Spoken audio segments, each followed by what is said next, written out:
I always wanted to be a teacher when I started school. We're here for the students, and we want what's best for the student. And I love watching people learn. Your teacher, student, academics, curriculum, whatever, that center post, the one that keeps this education together. Hello and welcome to the Last Best Learning Podcast, a podcast designed for Montana's educators, where our mission is to deliver digestible and relevant professional learning that honors educators' capacity in an increasingly busy world. Our state's educators empower minds, elevate futures, and inspire self-discovery, and we walk beside them.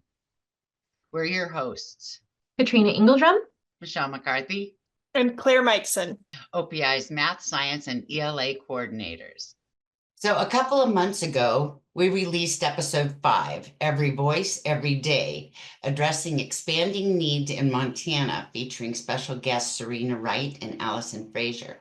In that episode, we introduced key concepts surrounding English language proficiency in Montana schools. Today, we're diving deeper into these ideas, focusing specifically on the newly adopted English language proficiency standards set to be implemented in July of 2026 and their instructional implications for all educators. To provide us with a richer understanding, we're joined by 3 experts in the field. Aria Peters, the high school English learner TOSA for Missoula County Public Schools, Carrie Owen, Spanish teacher from Helena High, and Rebecca Turk, the director of the Center for Bilingual and Multicultural Education from the Department of Education at MSU, each of whom played an integral role as members of the standards revision team. Can you introduce yourself and tell us a bit about what drew you to this field? Aria, you want to kick us off? Sure. First of all, thanks for having me. I initially got interested in working with multilingual students when I did an AmeriCorps year in Seattle. And I worked in an after-school program where there were a lot of multilingual students. And I just got really interested in what was happening in their school day. And they would bring homework, to get some homework help. And I was just always curious what was happening in their classroom, and just really felt this sense of a need for greater advocacy for students like that. And so through that, I took a few classes in teaching English as a second language to get a TESOL certificate, and then got more and more interested in being in the classroom. And so that kind of guided my education path, and I landed in a classroom and I've been there ever since. Thank you. So Carrie. Thank you for inviting me back. So I think that for me, it really went back to my cousins who are Venezuelan. When I was growing up, each one of them came and lived with us for a year to work on their English. And kind of through that process, I sort of became familiar with, this language thing is pretty interesting. So I ended up becoming a Spanish teacher, and I did that for many years. And then I became also an English teacher. So when I put those two together, when I did my master's program, then I got very interested in learning more about ELs and spent some time doing that. Thank you, Carrie. Rebecca. So I try to keep it short, but I am a bilingual individual and learned my second language as a child and fell in love with the dichotomy of having language change your culture or representation of a culture. And I was a K-12 teacher in the state of Florida for over 20 years. And our schools were located near and next to the Tropicana citrus fields, where we had a lot of migrant working populations, a lot of refugee populations, and I started off being an interpreter for many of the students, but all of my education has been for individuals who speak second languages and second language acquisition. And so it was a role to fill, and the curriculum way back then was quite abysmal, just kind of tiered into the career long of curriculum development, reaching out with communities and meeting needs at individual districts regarding this population of students. Thank you. Florida is definitely, I've always thought of it as a lot more multicultural than Montana, but that is on the cusp of changing. Well, even beyond the cusp, we have quite a few immigrants. Plus, we're just growing. So I was wondering if each of you could share some experiences you've had working with students. Carrie, you're unmuted. You want to go ahead and go first? I'll mix it up. So I started out my teaching career in teaching Spanish, and often would have newcomer students placed in my early year Spanish classes for a variety of reasons. And then later, when our family had to move for other reasons, I decided to try ESL, having done some studying, and I taught ESL for a while. And then we moved again, and I applied for and became an instructional coach with a specialty of English language development, working with teachers and schools to refine and implement programs, and also just support teachers in serving their students. And now I'm back in the classroom, and once again, I have students who are learning English, and it is really great to have a much bigger toolbox than initially. I'm going to put you on the spot. Are you kind of a resource for other teachers in your building?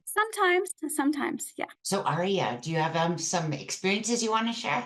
Sure. I have mostly worked with newcomer students in the classroom. This year is a little bit different. I'm working with more advanced level students, but I've always had the role as an ELL teacher, and then also have along the way taught some other classes. Yeah, just kind of a wide range of students and languages. I have learned a lot, like Carrie said, like developed a lot of tools along the way. And I think another thing that's been really important for me to learn is that there is no generalization you can make about these students. You know, even saying one Arabic speaker and another Arabic speaker, they have such different backgrounds and journeys to get to our classrooms that it's just so important to really understand them as individuals. We can, think generally in terms of the languages they speak, but other than that, there's such diversity within this group of students, and that's been a good learning part of my teaching, and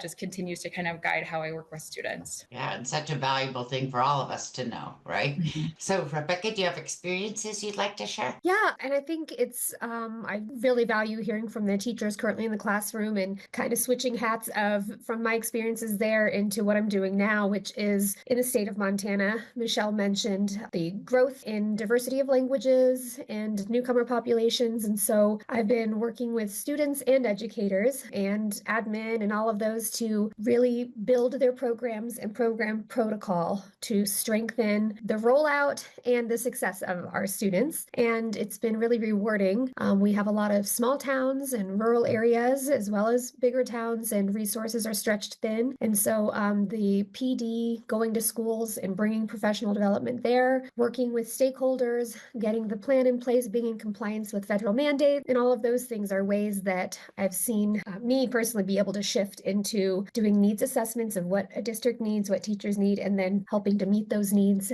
with whatever resources I'm able to bring. Thank you. So I think I'll be a little bit vulnerable here, but not every teacher is fully aware of the ELP standards, and some of them don't even know that they exist, right? So like as a math teacher, it's not on my radar of things that I look at normally, but needs to be, especially since though they were previously embedded in those ELA standards, right? So now that they're being kind of pulled out of there and given their own space, I'm hoping you can shed some light on what educators are legally required to understand about these standards and their importance, and what they're supposed to do with them in all content areas, not just ELA, now that we've elevated that. Well, I want to mention two things about that. I think, first of all, the legal obligations require us to provide grade level curriculum to every one of our students, regardless of their language status. It's our job to make sure that every single student in our class can learn the grade level material in all subject areas. When I was working in Nashville, Tennessee, I got to work with some people in similar positions in the math department and in the social studies department. And those collaborations are incredibly important and very rewarding, and help all teachers to be able to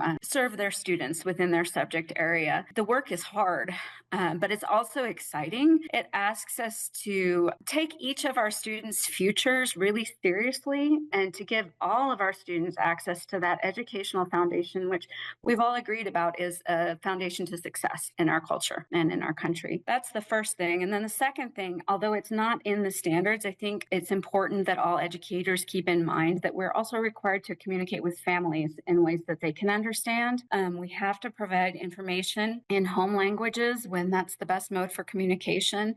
That includes information about student progress and also about opportunities like sports and special programming that is available in the school. It's a lot of work, but in every case, if we do it well, it's not only rewarding to see those students thrive, but we also build really rich communities within our school and strengthen bonds in the community as well. You said that really beautifully. I love the way you made that as it's more than just the standards. It's a professional and ethical imperative that we need to hold ourselves to. It just was really beautifully stated.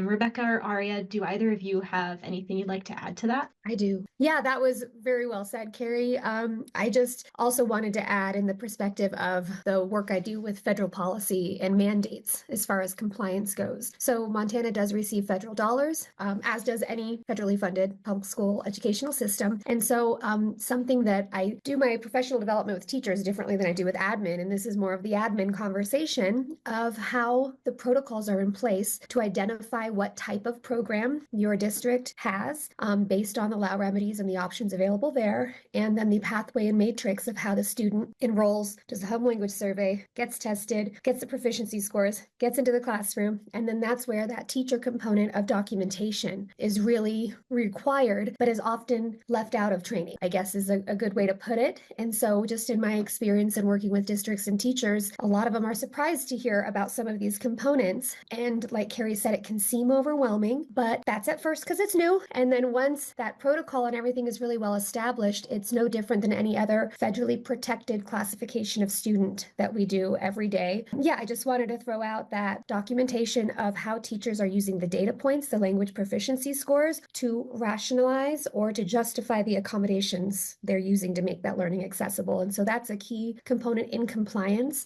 So yeah, getting too deep into policy a little bit, but I just wanted to add that into the conversation. It's really hard to not go too deep in the policy when you know it, because you're like, oh, and then this and this, and you want to cite it and be precise. I have that problem too. So I share your issue there. You mentioned that a lot of educators can sometimes be surprised about what all this is about and what they need to do and all of that. So have you found any effective outreach strategies that work for getting educators to become aware? Yes. So one of the great things about being at the university is the privilege of resources that I'm able to apply for, or funding opportunities that come through my desk or email. And so I have been able to secure numerous grants that fund some of the work that I'm doing. And that's been the most effective, is going to a district, not going in and saying you need to do this and that, going in and asking teachers, how are you feeling? And I want to report that overwhelmingly there's a feeling of drowning. And if you've been a K-12 teacher, that is not a good feeling, because it's your passion, you're trained, you're highly qualified, and to not be trained in one area that affects your teaching is just an awful feeling. So using grant funding or other types of funding, going out, doing professional development, having teachers bring lesson plans, apply these protocols we're talking about. So all of those things have been really productive. Creating pathway programs at MSU to create additional coursework and training in that area, and just creating a multiple of ways for access for our teachers to get help when they're asking for it. So that's been really effective. Yeah, I agree. I don't think it was part of my training when I was going through my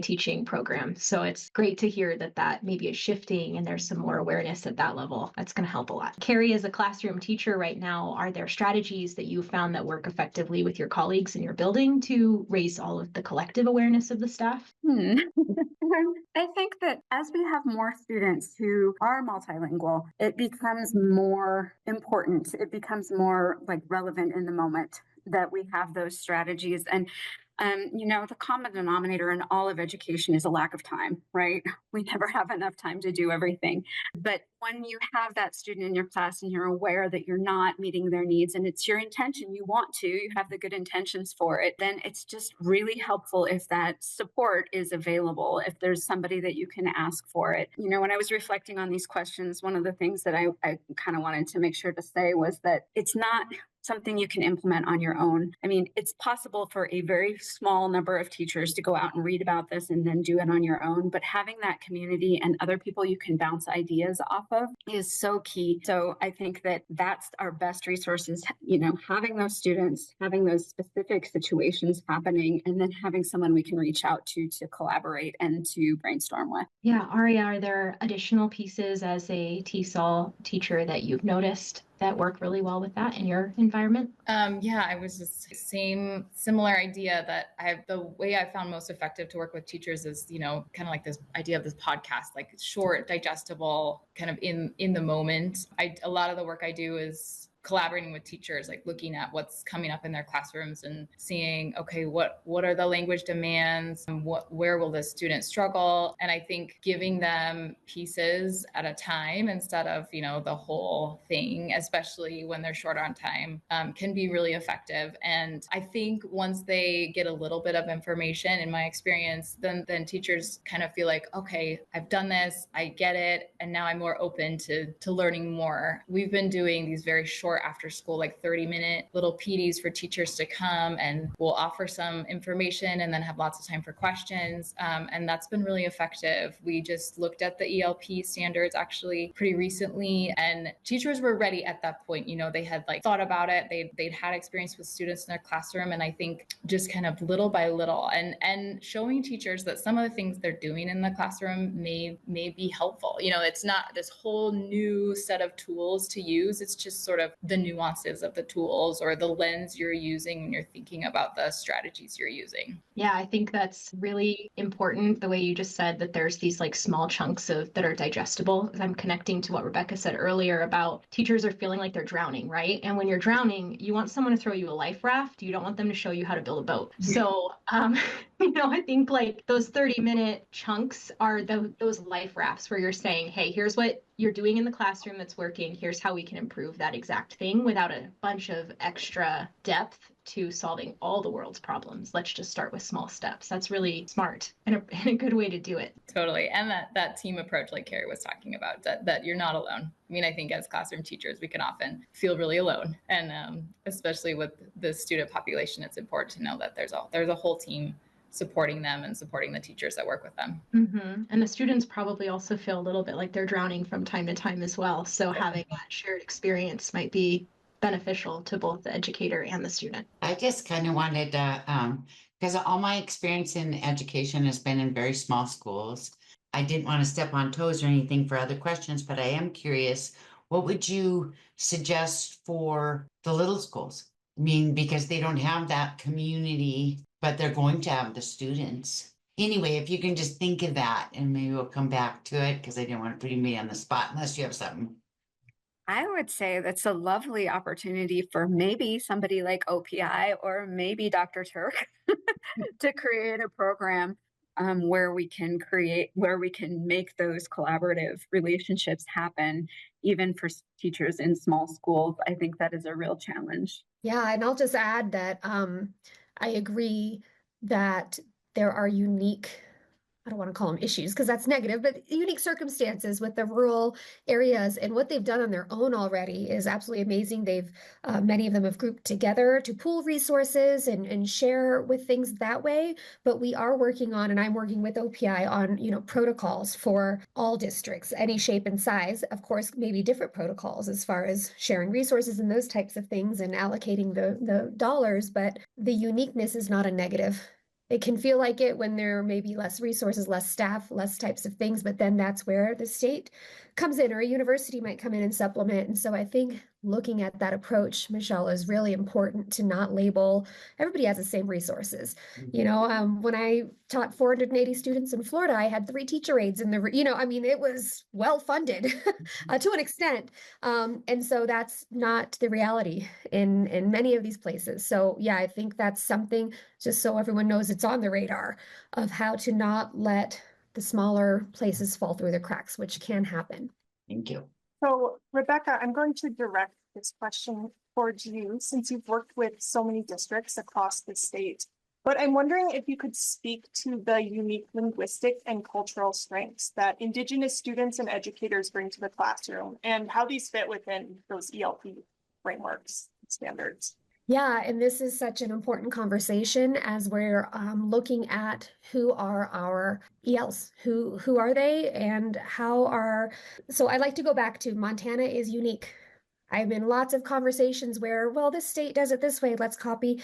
This state does it this way, and I always come back to let's take away positives, but Montana is unique, and we need to keep it unique. And one of our unique items is our IEFA, our IEFA, Indian Education for All policies, and our unique language groups here. Now, with ESL experts, people who work in the field, I just want to clarify that Indigenous students can need language help. They can have language barriers in the classroom and cultural barriers. And so the Montana Advisory Council for Indian Education, MACI, has reported that our Indigenous students are very underrepresented for language assistance and language services. And so while that can show a deficit, the awareness will help us monitor better. And this comes with teacher training as well. And also maybe adapting the materials for unique populations that aren't just, do you know English? And it could be more adapted toward academic English needs and those types of things, and code switching. Something I've done in working with OPI is our class 7 teachers. And it's been a great experience for me to not think of what can I do to serve class 7 teachers, because I'm coming from a university perspective. What training do they need? Do they need classroom management training? Those types of things. And through conversations, it's amazing how these discussions will bring a complete kind of change in my perspective, which is always welcome, that what can they teach me? I know pedagogy. I know Western structured curriculum. And to sit and listen and talk and hear about how class 7 teachers can teach me a different way to do curriculum and a different way to approach languages and linguistic issues has been really valuable. And I think that should be championed more, to have those conversations instead of fitting different cultures and different people into our academic box, to really have that unique Montana perspective of being open for the different cultural approaches to education. I don't know if that was a full answer to your question, but those are just some of the things that have been going on in our discussion groups. Yeah, that's probably really rewarding, working with those class 7 teachers. I think it's probably a very different experience for them coming into that position than a lot of students that go into English and math. Well, and I'll add one more thing, because one of the big takeaways that was that huge perspective shift was, I think of a brand new teacher in a classroom that doesn't have the traditional teacher training, teacher program, and I think classroom management. They're going to be slapped with issues and, maybe not be trained in how to deal with it. And through one of those conversations, somebody was so kind to lead me to the realization that they may have better classroom management than any trained teacher because of cultural respect, different cultural elements that go into how students would respond to that individual. And of course, but at the time I was thinking of, okay, let's enroll them in classroom management class. And then it was that switch of, wait a minute, let me stop, engage, and learn how they prefer to manage their classroom and see if I can take knowledge away, from them teaching me. So Just great advice all across the board, right? So, Carrie, in your experience, what do you think is the most common misconception surrounding students who are developing their English language skills? I tried hard, but I couldn't limit myself to one in preparing to answer this question. So I have 3, but I'll keep them short, okay? First of all, the idea that multilingual students cannot access grade level material is a major misconception. Students can. That's such an important part of the philosophy of working with multilingual students, is focusing on what they can do rather than focusing on any deficits that they may bring. Even level 1 students can learn science. They can learn math. I was privileged to work in Nashville with teachers who were working with SIFE classrooms, where all students had come from backgrounds like refugee camps in Africa. And it was so amazing to watch their teachers bring grade level math to middle school students who had been out of school for years. It is possible. It is so possible. Secondly, because a student can speak fluent social language, we often have the assumption that they don't need language supports. If people are familiar with proficiency levels, there are level 3 students who have very fluent, very natural sounding English, but when you take it into the academic realm, they have gaps and they have needs that are different from other students. And sometimes teachers don't recognize that.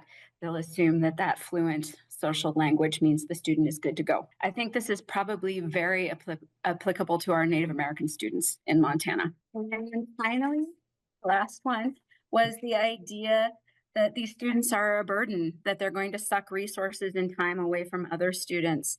And truly, it can be, and it should be the opposite. These students are capable of enriching not only your classroom, but your life as a teacher. They'll help you bring new perspectives to the curriculum that nobody would ever expect. And I know that my students have helped me grow as a teacher, and I appreciate that so much. The changes that they've made in me as a teacher have made me a better teacher for all students, because the adjustments that I need to make for these students benefit everybody in the classroom. So those are my misconceptions. Aria or Rebecca, do you guys have anything you'd like to add regarding misconceptions? Yes, just a misconception that it's permanent and that the language level is a permanent continuous, which can happen when not being accommodated and having access to learning.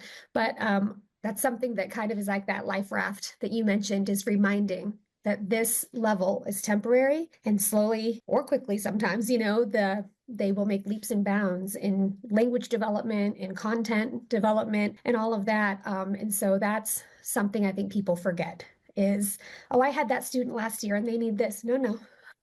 They're going to have new proficiency scores this year. Let's look at those and then go from there. And so that's a helpful reminder that it's not a permanent one-time score. So what challenges or frustrations do you see for students developing English language skills? And how can educators proactively address or prevent these issues? I can speak to that. And actually, it's related what I was thinking about as Rebecca was talking about, that it's not permanent. And it just reminded me too that I think another misconception is that students don't have a resource of knowledge, but these students have amazing resources of knowledge. They're just different from what we're asking them to bring in specific academic classrooms. And so I think a frustration for students is that they're bright, motivated, wise individuals who just can't yet express all of that in English. Many of my students speak multiple languages, 4 or 5 languages. They have navigated a lot throughout their lives, and it's frustrating to them to just be confused in their science classes or not be able to communicate socially and make friends the way they know they can. So I think one way that educators can kind of support students in this frustration is to help them as much by giving them language that they need in order to get what they want to express across, if that makes sense. Even like some sentence starters or frames or things like that, to help them start the language that they need, that they may not just automatically be able to access. And then allowing students to communicate or answer questions in their home language. That idea of translanguaging, that helping them move across the languages that they're thinking in is so important because it's such an asset. And I always tell my students, like, your brain, it's bigger than mine. It's, your brains are so strong. So use that. And I think as teachers, if we can really show students we acknowledge that you're smart and that you have these strengths and that we want to help you access that and like navigate that as you're in this English speaking classroom. And then another frustration I notice is there's a lot of culture embedded in what we teach. And I think especially, Montana's a unique place. There's a lot of Montana culture that some of these students might not be familiar with. And so as educators, just kind of taking on that lens, first getting to know students and then thinking with your lessons, what is something that I'm assuming everybody in the room knows, but some of my students might not have that experience. And so that can kind of help with that frustration. So students often come to me with work, and some of the stuff that they're not understanding is just because it's something that we always assume somebody from Montana might understand, but they just don't get it. So I think, yeah, just acknowledging that they're bringing a different cultural knowledge. And as teachers, if we can get to know them as well as possible and think about that as we're planning lessons and working with these students in the classroom. Thank you, Aria. I love when you were talking about having them answer in their own language and then even have the students assist. Anyway, if everybody would be learning so much more. I just hadn't thought of that. That was very exciting for me. Michelle, sorry, but on that point you just made, there's NCTM just has a webinar on their website for any listeners that are interested in how that happens in a math classroom. They just released a online webinar that's free to members where you can hear how you should construct that kind of activity in your mathematics classroom or your classroom while you're teaching math. And they talk really deeply about that idea of pairing students together, maybe one that has a higher academic understanding of a language and one that has maybe a lower academic understanding of English, but they speak the same language. Pairing them together and allowing them to work in the language they're most comfortable in can be beneficial. And then they also talk about using tools like translators to allow the student to respond in their home language and then just translate that in a way that the teacher can comprehend can be beneficial. But it's an interesting listen for any of our listeners who are curious about learning more. Thank you. Another resource right there. And that leads directly into what we are going to address next is the evidence-based strategies that educators can use to create inclusive and welcoming environments for culturally and linguistically diverse students. So Aria, would you mind just jumping in and sharing something? Yeah, I mean, I think Katrina just said working on how you can leverage the pairings in your classroom is a huge, whether it's students who speak the same language working together or English speaking students with multilingual students that can support in their language in just like a smaller environment. And then also helping students access that knowledge resource they have. So I think helping students figure out like what is their background knowledge around what's being taught in the classroom, or how can you connect it to something that's already happened in their life. I mean, we know that is how students can learn, if they can connect it to something they already know. So really getting to know your students and figuring out what can you attach your lesson to that's something they've already experienced. So basically, for what you would do for all your general ed students, you're just expanding. Exactly. Yeah. And that's the thing. I mean, I think what I was saying earlier, it's not a whole new set of tools that teachers need. It's just that kind of the lens that we're using. I mean, there are definitely some specific strategies that we use with multilingual students, but some of the things that we are already thinking about for our students, it's just like that next step of thinking about culturally and linguistically, how does that apply? Great. Thank you. Carrie, can you add more? I want to offer a really specific strategy that I think can be used in most subject areas, and that is task-specific illustrated word banks. So if you are asking students to complete any kind of task, from answering a question to writing something, especially if you have level 1 or 2 language learners in your classroom, again, beneficial for all students, doesn't hurt anybody. Having a word bank just for that task that has illustrations next to the words, and sometimes pairing it with a sentence frame or two, is a really good way to support all learners, but in particular, your students who are learning English. Or any language. I just had a flashback to my freshman Spanish class seeing a little bicycle and bicicleta next to it, or bicicleta next to it. So I think it probably works for all students. But thanks for the flashback. That was a nice memory. I think that it can really work for any subject area. This is something that could work in a mathematics classroom. It can work in a social studies classroom. It could work in any classroom, and not just for elementary teachers either. Well, thank you. I didn't mean to have you last again, Rebecca, but you're in my right-hand corner. So that's, can you jump in and share? Yeah, I'm really just enjoying listening also. So I just appreciate all these ideas coming in, and just for the good of the the cause, I do want to, again, I go back to policy and things that have come from civil rights cases and the pairings and all of that, including our English language learners, no matter what proficiency level in the activities of the classroom. All of that is so important. But I do want to caution teachers who may be listening about pairing a student helper with another student, as there have been rulings against any instruction given from one student to another, because it's not fair and it took away from the educational opportunity of the helper student. And so that's not what anyone meant here, but I'm always careful to not muddy the waters of, oh, pairing students, you're going to be this person's helper all semester, all year. And so that's not what we want, but I know that's not what you meant. I just wanted to clarify for the listeners, because I don't want anything to be taken out of context as far as, oh no, then I can't pair them. No, that's not what I mean either. So yeah, I just wanted to clarify that. But something that is really helpful in the environment is knowing about and planning for culture shock. Now, not every student will go through culture shock, but this has really big implications in the classroom for teachers. If teachers aren't aware of it, it looks like students disassociated. They might not even respond to you smiling at, they're just kind of in a state of, whoa, everything's shut down from getting inside. And so preparing for that and even communicating with the student to let them know, that this is a normal process that everyone goes through.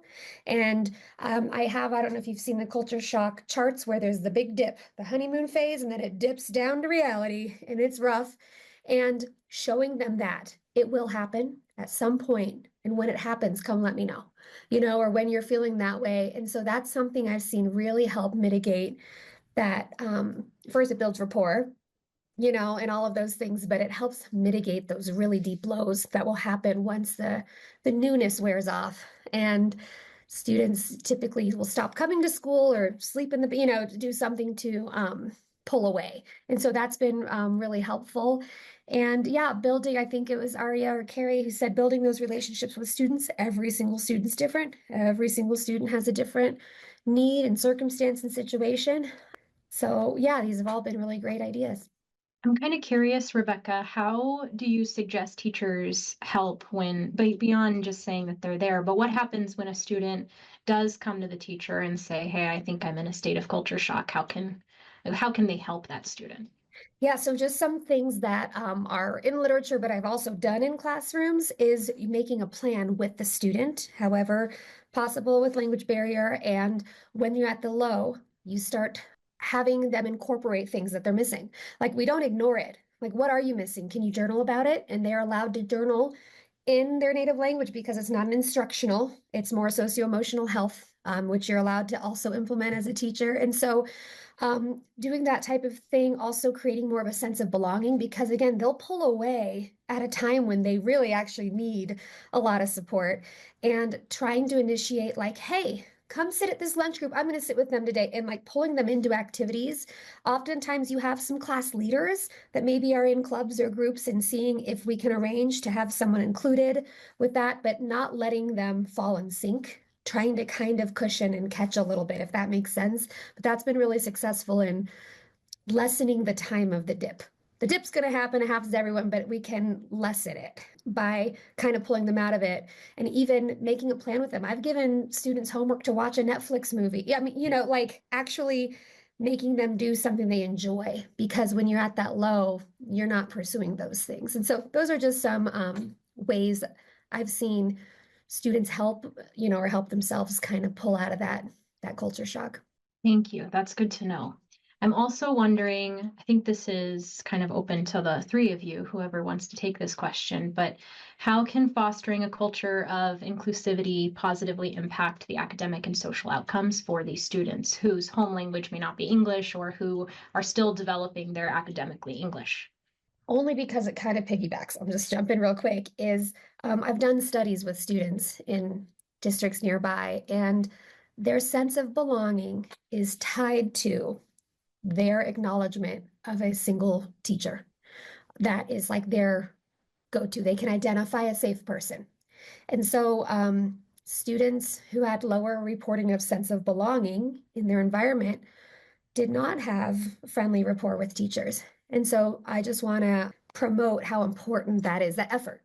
It's the effort. And they might not come to, it might not be that kind of closeness, but the students in the study were able to identify, this is my favorite teacher, even if it wasn't one of their academic teachers, but it was something about it made them feel seen and belong in the space where otherwise students reported they did not feel like they belonged and no one made an effort to know they were there to an extent. So I just wanted to throw that in there too, is how important those relationships really are. Yeah, and I would say, students have to have that sense of belonging in order to start learning. They have to have a place in school where they feel safe and seen, and that they're I always think of it as like, kind of calming their brains down to be ready to learn. If they're always in this state of trauma or stress or anxiety around language and being different, then there's no way that we can have them, do what we're asking them to do in the classroom. So I think the more we do to make sure they're feeling included and they do have that person or people at school that help them feel included, then we can work on the academics, but we can't get started until they're feeling safe and calm and that school is a good place to be. I would just like to add, looking for and trying to anticipate places where your students' unique background information may be helpful to your entire class, and asking them to bring that in is so validating to students. So if you can find those moments where you can say, I'll give you a quick example. A elementary school teacher I was working with, and I think she was a second grade teacher, had a read aloud book about the desert, and we had a large population of students from Egypt, and asking them, have you had experiences in the desert? What was it like? And helping them to express that to the class. I have seen the change it makes in students, and it's like they suddenly feel seen and validated in a way, and it's like a light bulb going on. And then also just never use the language barrier as an excuse not to prepare students for future success, because you might be looking at how am I going to get through this year to the standardized test that we need to take, but it's a longer game plan than that, and dream big for your students because they have all kinds of possibilities. I feel like so much of what you are all saying, and also what Serena and Allison said, really comes back to just the things that I feel like effective teachers are doing and care about anyway, like paying really close attention to social dynamics and listening to their students and learning who they are and analyzing if you're really in for content, like where's the disconnect? But so many of those skills are things that teachers do already. And when I was taking Rebecca's class this summer, it was on sheltered instruction, and a lot of those activities that were suggested were things that I could make connection to what I was already doing. So I think it's really valuable for teachers to hear from the grade explaining what these aren't crazy changes we need to make in our classroom. A lot of times the strategies would really fit into our own communities. So thank you all for sharing. And if you could give educators one last piece of advice for supporting students whose home language might not be English, what would that be? And it is okay if there's more than one piece of advice. I'll jump in, although who knows, you might want to edit me out afterwards. But I'd say be humble, be curious, and reach out for help. Ask for help from your school and district leaders. Ask for training. Ask for collaborative relationships to be fostered. I really don't feel it's fair to ask teachers to figure this out by themselves or in isolation. Everyone is so caring and dedicated, but our teachers deserve training and support to implement best practices for multilingual students. So I would encourage you to reach out for help. I love that, Carrie. Thank you for saying reach out for help. That's so important.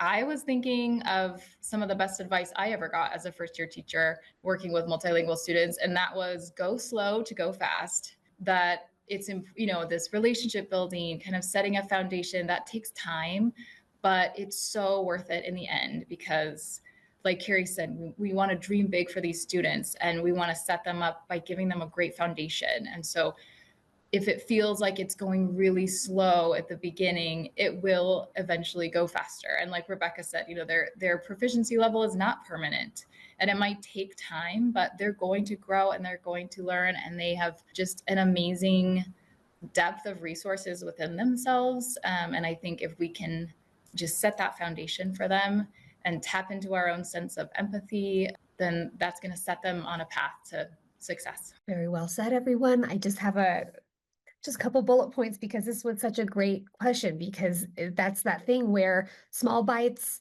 not a lot of time, and so in my mind, I just made a couple of notes. And one of those that I say often is all teachers are language teachers, even to native English speakers.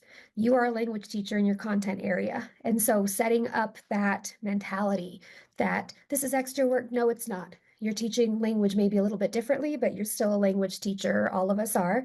I like to remind everyone to put yourself in that situation. I really do an activity where we close our eyes, picture yourself in this meeting in a different language, and I'm asking you questions and how that feels. Follow the data. This is not a subjective situation in any way. You cannot make the decision on the language needs of your students at all. The data is there.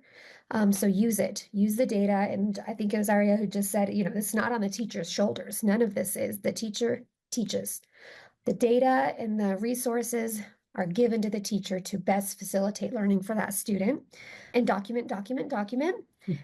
Advocate for the process that is established. This is federally mandated. So advocate, hey, I read this and I know that the district is required to provide blank.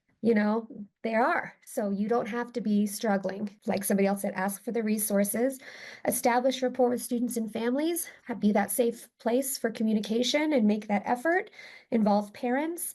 And at the end of the day, and everyone's mentioned this in their responses today, but reinforce that bilingualism is the superpower. It's not you learn English and you assimilate and you're immersed. It's keeping both. When you're able to get bilingual books for free reading time, just reinforcing that bilingualism is the superpower. You're not dropping one for the other, that they're both being supported at the same time. What a great statement. I just want to thank you all so much, both for your work in helping with the standards revision and allowing yourself to be resources for others and for answering these questions. Thank you so much for sharing your expertise and experience with us, Aria, Carrie, and Rebecca. It can be a challenge to know where to turn for resources to support our students who might be at varying stages of English proficiency. You have each provided valuable advice and resources for those of us without much experience with English language learners. We thank you for spending your time learning with us, and we hope that you'll join us for our next episode. If you're new here, each month we close with a quote that reflects the themes and ideas discussed in the episode. This time, we were inspired to deviate from our usual approach. Instead of selecting a quote, we are going to reflect on the traditional motto of the United States, E pluribus unum, out of many one, a phrase that was approved by the Congress of the Confederation in 1782 for the Great Seal of the United States. And while the phrase often symbolizes America's identity as a melting pot, it is important to honor the complexities of this history. For many immigrants, E pluribus unum represents the blending of diverse cultures, languages, and traditions. And we must also acknowledge the experiences of Native peoples, whose unique and rich cultures predate colonization and who have endured profound trauma due to that history. In our classrooms today, E pluribus unum challenges us to see diversity, not as a loss of individual identity, but as an opportunity to create a more inclusive and harmonious whole. It reminds us to celebrate the contributions of all students, immigrants, Indigenous peoples, and those from every background, while fostering an environment where each individual is valued and their heritage is respected. Together, we can transform our classrooms into spaces that truly embody the spirit of out of many, one. As we think about this phrase and its historic context, along with the insights shared by Aria, Carrie, and Rebecca, we want you to take a moment to reflect on these questions. How do you foster a culture of inclusivity that supports culturally and linguistically diverse students to feel welcomed, valued, and engaged in your classroom. Historically, the meaning of many into one has been taking many cultures and conforming them to one predominant culture. This definition has evolved in recent decades to one where people retain their cultural identity as assets and use them to elevate the collective. How can we help students see these differences as assets that should be celebrated and used to contribute to the collective success of our society? In other words, how do we shift from the separate and uniqueness to an empowered community made up of diverse individuals? If you'd like to leverage these podcasts for professional development, be sure to check out the independent and collaborative listener guides linked in the description of this video. If you'd like to recommend topics for future episodes, please fill out the Qualtrics form linked in the bio and the listener guides that we just mentioned, an essential component to receiving those PDUs. Thank you for listening. And until next time, keep learning, keep growing, and keep inspired.